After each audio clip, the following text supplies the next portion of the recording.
ആ വെള്ളത്തിൽ കിടക്കുന്ന ആ കൊച്ചിന്റെ കാറ്റ് പോയിരുന്നെങ്കിൽ. ഫസ്റ്റ് ടൈം ആയതുകൊണ്ടാണ്. പേരെന്താന്ന്? എന്തുവാടെ പേര്? Hello, testing. ഇതൊക്കെയാണല്ലോ ഈ ലോകത്തിലെ സകല ചായന്നുണ്ട്. ചൈനക്കാരൻ. നീ അങ്ങോട്ട് നിന്ന് കയറിക്കൊടു അവന്മാരെടുത്ത്. മനുഷ്യന്റെ പരസ്പര വിശ്വാസത്തിന്റെ ഒരിതാണല്ലോ കാശി. പിന്നെ എന്റെ മാത്രം ഒരു ഇത് കൊണ്ട് പറ്റില്ലല്ലോ. മെഹനെ മെഹനെ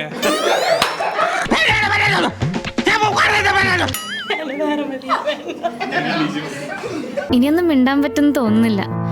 സ്കൂളിൽ സ്റ്റേജിൽ കയറിയ പോലെ മസ്തിഷ്കത്തിൽ മസ്തിഷ്കത്തിൽ മസ്തിഷ്കത്തിൽ മസ്തിഷ്കം മസ്തിഷ്കം മസ്തിഷ്കത്തിൽ ബ്ലഡ് പ്രളയം. ഒന്നുകൂടെ മസ്തിഷ്കത്തിൽ ബ്ലഡ് പ്രളയം. എന്നെ പോലുള്ള ഒരു കലയാൻ ഹേ ഹേ ഹോ. എന്നെ പോലുള്ള ശനിയും ഞായറും രാവിലെ 11:30.